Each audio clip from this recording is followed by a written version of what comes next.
Hello everyone and welcome to Sinful Gaming. I hope you're all doing well, I hope you're all staying safe, and most of all, I hope you're all fighting that war against the grey. Today's video, we're going to talk start collecting Warhammer 40,000, and today we're going to take a look at the Combat Patrol Necrons and how we can use that particular box set to start a Necron force for Warhammer 40,000. In this video, we will first of all look at all the contents of the box set, talk about what all the units can do inside the box, and then we will have a look at everything we can use to expand upon, take a look at some specific units we can use to expand upon the initial box set, and then finally finish off with a sample army list at the end of the video for you to use to get some inspiration to create your own Necron army list in Warhammer 40,000. Now with that being said, let's get cracking on and let's check out what exactly we can do with the Start Collecting Combat Patrol Necrons box.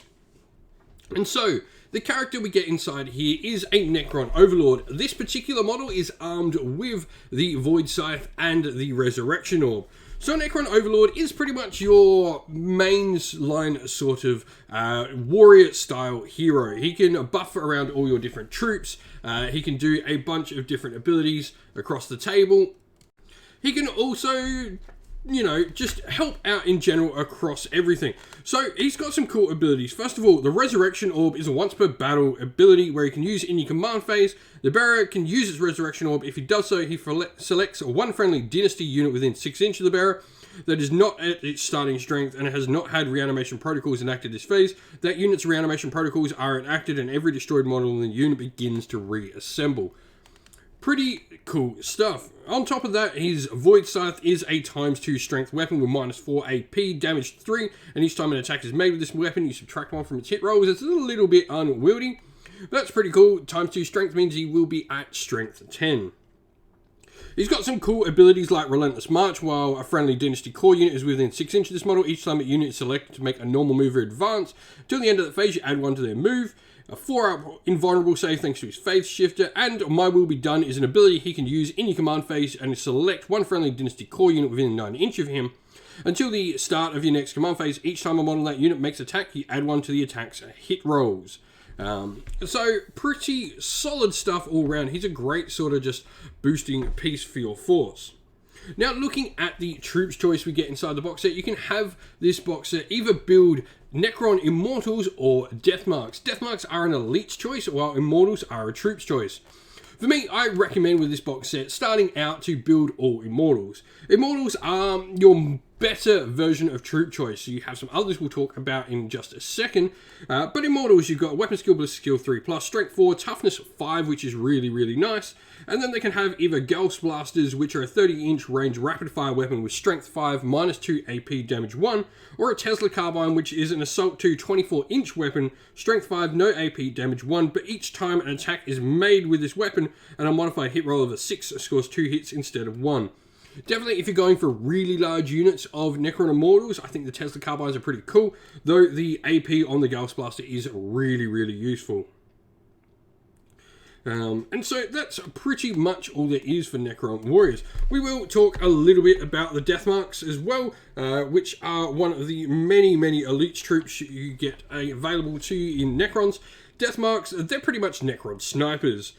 Weapon skill 3+, but ballistic skill 2+, and toughness 5 still. The Synaptic Disintegrators have a 36-inch range and a heavy 1.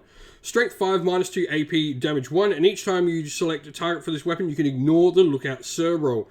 And each time an attack is made with this weapon, a modified roll of a 6 on the wound inflicts a mortal wound in addition to any normal damage. So, pretty cool little sniper unit. Now, looking at our fast attack choice, we have the Tomb Blades. Tomb Blades are pretty much Necron jet bikes. You can see them up the top left. Really cool models. I do like the Tomb Blades. Now they're pretty fast. 14-inch move, weapon skill, ballistic skill 3+, and toughness 5. Getting some good toughness scores across your army here. They're going to have a variety of different weapons, from particle beamers, which are 18-inch assault 6, strength 5, no AP, damage 1, to twin Gauss Blasters, 30-inch range rapid fire 2, strength 5, -2 AP, damage 1, or twin Tesla Carbines, assault 4, strength 5, no AP, damage 1, and again, the exploding 6s to hit. They can have a variety of different upgrades. Things like their shield veins will give them a save characteristic of 3+, shadow looms give them an invulnerable save of 5+, and their nebuloscopes. Each time this bearer makes a range attack, the target does not receive the benefits of cover against these models. Lastly, we have the Nightsire Slash and Doomsire kit. The Nightsire and the Doomsire, pretty much the big difference here is the Nightsire has a transport capacity, and the Doomsire is all about shooting stuff and being a much more destructive sort of fighter. You've got the heavy death ray from the Doomsire, which is heavy 3, strength 12, minus 4 AP, damage D3 plus 3.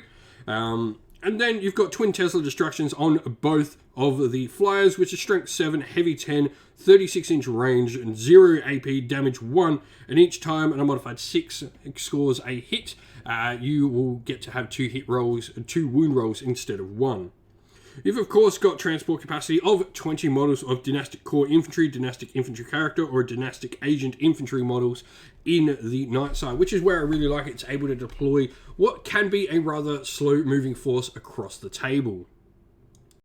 And so let's look at some other units we can bring into the force. And the first one I want to suggest is taking a look at Necron Warriors.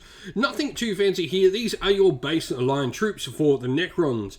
Weapon skill, ballistic skill 3+, and strength and toughness of 4. You've got the options for 2 different weapons, either the Gauss Flayer at 24-inch rapid fire 1, strength 4 minus 1 AP, damage 1, or the Gauss Reapers, which are assault 2, 12-inch range, strength 5, AP minus 2, damage 1. You've got the Numberer's Legion, where reanimation protocol rolls of 1 made for this unit you can reroll, and other than that there's not much else to say about Necron Warriors. They're pretty cheap, decent solid fighters for your line, and are definitely going to bolster up your numbers on the tabletop. Along with that box set you will get Canoptech Scarab Swarms as well. Tomb Scarabs aren't anything to write home about, but you do get 3 of them in every box of Necron Warriors, which is pretty cool, so might as well talk about what they can provide. Their big thing is they really have a decent move. Movement 10, weapon skill 4+, no ballistic skill because they can't shoot, strength and toughness 3, 4 wounds and 4 attacks. They generally just can be a roadblock for your Necron army. Feeder mandibles give them just a flat damage 1 at strength user. There's nothing really too great, and each time an attack is made with this weapon, a modified hit roll of a 6 automatically wounds the target. So they do auto wounds on 6s regardless of what your opponent's toughness is. Looking at more elite choices to bring in, the Canoptech Reanimator I think is amazing, especially if you are bringing in some Necron Warriors. 6 wounds and a toughness of 5. This thing allows its Nanoscarab Reanimation Beam, which is an aura in your command phase. You can select a friendly Dynasty unit within 6 inch of this model, and until the start of your next command phase, while this unit is within 6 inch of the Reanimator, and also visible to them, it can be healed by the Reanimation Beam, adding 1 to its Reanimation Protocol rolls. So, pretty cool stuff there for the Canoptech Reanimator.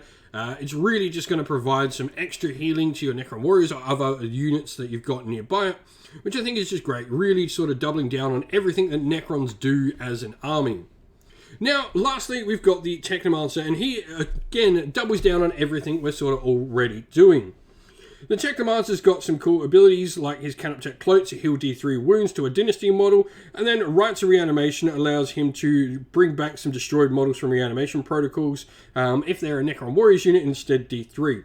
So he's got some pretty cool stuff there. He's also got his Staff of Light, which you can use in shooting or melee.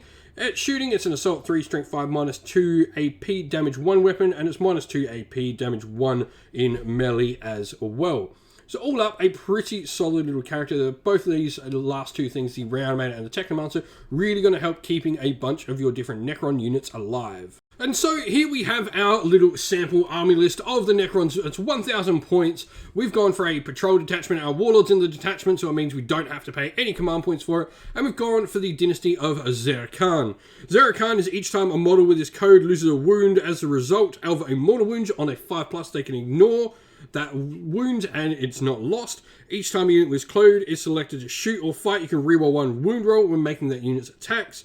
And when the protocol of the Undying Legions become active for your army, if every unit in your army has the Dynastic Agent Satan Shard, ignoring that, has the Zerkan rule, each time this code is activated, you select both of that command protocol's directives instead of just 1. Now, we've gone for our Necron Overlord to be our Warlord. He's going to have the Relic Reveal of Darkness, which effectively allows him to pick up 1 unit nearby him and fling them across the table, which is pretty cool. So once per battle in your movement phase, the bearer can use the Relic. If it does so, the bearer picks up to the bearer's unit and up to 1 friendly Dynastic Core unit within 3 inches of the bearer can be removed from the battlefield and set back up anywhere on the battlefield more than 9 inches away from enemy models. 2 units to set back up using this relic. Both units must be placed wholly within 6 inches of each other. So pretty cool, just giving you some extra movement. He's of course got a Resurrection Orb, Void Scythe, as we mentioned at the start of the video, and he's got the Warlord trait from the Zeracard, which is the Triarch's Will. So what Triarch's Will is going to give him is, if the Warlord has this Warlord trait, then when assigning command protocols for the battle, you can select 4 command protocols instead of 5 and have one of them appearing twice. So some really cool, useful utility out of him. Now, he's got the Technomancer alongside him. He's going to have their Canop Tech below and their Staff of Light as per normal. And then he's also going to have the Prismatic Obfuscation, Cryptek Arcana, where unless the bearer is the closest eligible target, enemy models cannot target it with ranged attacks, ignoring anything like snipers, allowing them to keep alive and keep reanimating units behind the lines. We've then gone into our troops, and we've got 10 Necron Immortals along with 20 Necron Warriors. We then also have our Canop Tech Reanimator. With the Necron Warriors and the Immortals, you're not actually changing points depending on what weapon you choose, so you can really go for whichever weapon you want with them. And then we've got the Tomb Blades in there with Shield Veins, giving them that 3-up save. And then we've got a Night Scythe in there as well. Once again, the Ghost Blasters on the Tomb Blades, you can definitely swap them out for whichever weapon you really prefer of the 3. One of them is 5 points cheaper, the other one is the same cost as the Ghost Blaster, so we put the 5.1s in. And you can really pick which weapon you prefer out of any of them. But that is our little sample army list for Necrons. There's a few points to play around with and adding some stuff, changing some stuff around in the army.